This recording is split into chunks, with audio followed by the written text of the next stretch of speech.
Okay, so far we have discussed the transfer of heat. We are like in the case of ideal gas, or in the previous lecture, we always talking about the transfer of heat.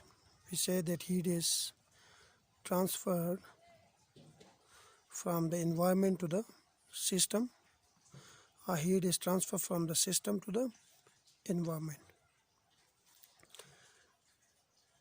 But we have not yet described how this heat transferred from environment to the system or from system to the environment. Basically, there are three mechanisms through which heat can transfer from one place to another place. One is called conduction.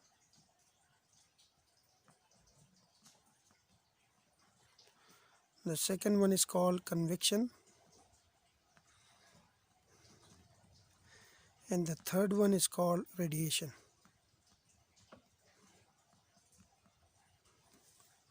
So I will discuss each mechanism one by one in detail.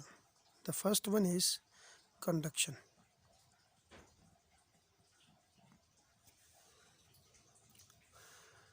Now, what is meant by a conduction? The process in which heat energy is transferred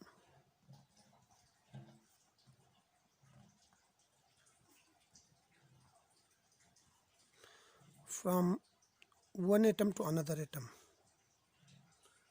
from one atom to another atom,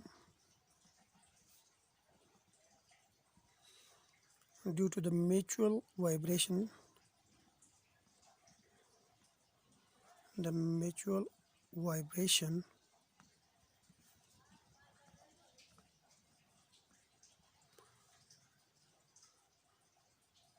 of atoms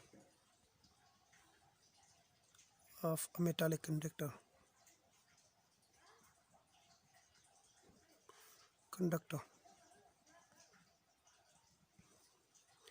Is known as conduction of heat.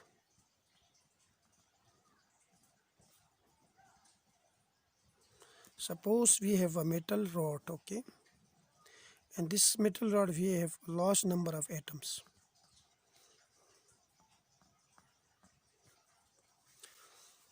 Now suppose we are giving heat to this part of the metal. The heat energy transfers to these atoms. So this atom start vibration, it move forward and backward direction. When it's move forward, it's collide with this atom. So it's transfer its heat energy to this atom. So once this atom got heat energy, then it start vibration back and forth. So during this vibration, it's collide with this atom. So it transfer its heat energy to this atom. And similarly, this atom got the heat energy and start vibration and collide with this atom. So it's transfer its heat energy to this atom. So this process of transfer of heat in a metallic conductor is called conduction. Now, suppose we have a metallic slip.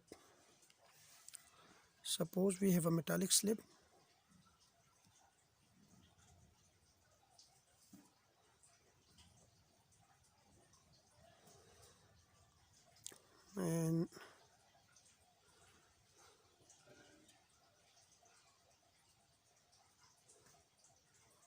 this is the metallic slip, and here we have this one. Suppose its thickness is delta x, and the area of this side, this shaded side, is A. Now suppose we are giving heat to this side, this front side, so its temperature will be T plus delta T. On this side we have temperature T.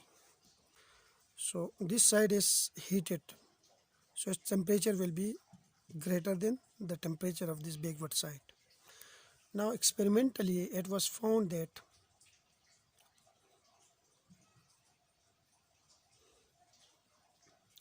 number one, experimentally it was found that heat energy is directly proportional to the area of the metallic conductor. Like if you have more area available, then more heat can be flow per unit time. The second one is the transfer of heat is inversely proportional to the thickness delta x.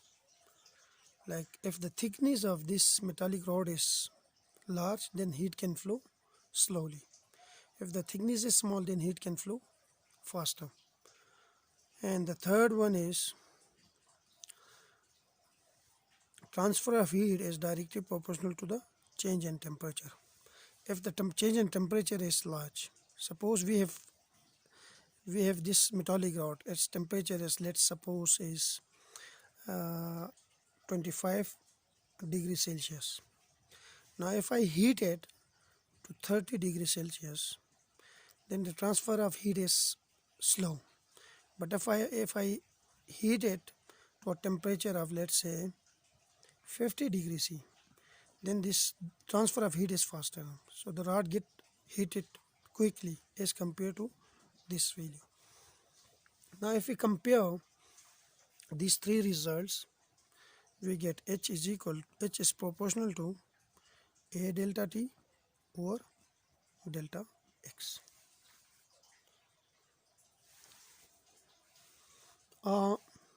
We can remove this proportionality sign and replace it by a constant K into A times delta T over delta X.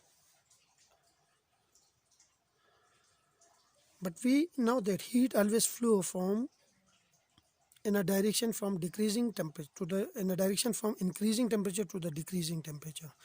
Like if we have the temperature here is greater, then heat will flow from this surface to that surface. So the heat flows from lower temperature to higher temperature. That's why we put a negative sign here. Now in differential form,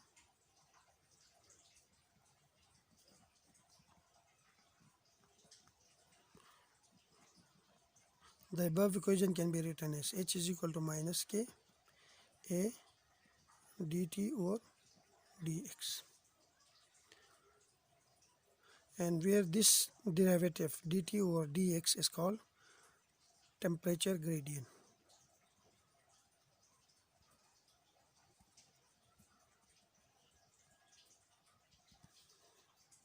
And this constant K is called coefficient of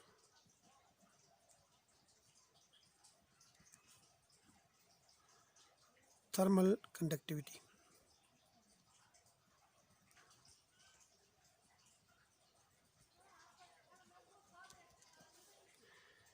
And this whole equation, this last equation, this equation is called Fourier law of heat transformation.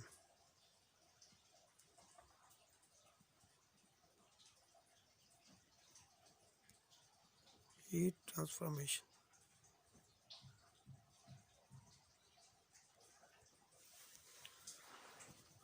So we have three important things. Like heat is directly proportional to the area. Heat is inversely proportional to the thickness, and heat is directly proportional to the change in temperature. Now suppose we have a rod, thin rod, okay? We have a thin plate. Then if we heat one side of the plate, then heat can easily transfer to the other side of the plate. So it means that if we have a large area for the transfer of heat, then heat will be flow easily. Now if we have a thick rod, okay, suppose we have a thick rod whose thickness is like this, like the thin slip is like this. If we have a thick rod, then its width will be bigger. Now if we heat this side, then the transfer of heat to this side is slow. So the heat transfer is directly inversely proportional to the thickness of the slab. And also if there is a temperature gradient, okay, or there is a change in temperature. If the change in temperature is small, like in this case the temperature change is only 5 degrees C. From we heat the rod from 25 to 30, so 5 degrees C. At this small change in temperature, the flow of heat is small. But here in this case the change is 25 degrees C. So in this case the heat transfer very fast. So it means that the heat transfer is directly proportional to the change in temperature. So we combine all these three equations, we get a single equation, and we remove the proportionality sign by inequality sign by putting a constant k.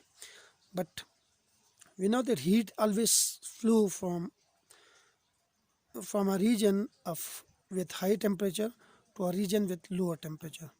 So that's why we put a negative sign. This negative sign just show that the heat transfer from a region of higher temperature to the lower temperature. Now if we write this equation in differential form, then we can replace this delta T or delta X by dt or dx. And this dt or dx is called temperature gradient, and the constant we introduce in this equation is the coefficient of thermal conductivity. And this whole equation is called Fourier law of heat transformation. In the next video, we will discuss the other two mechanism. One is convection and the other one is radiation. Thank you.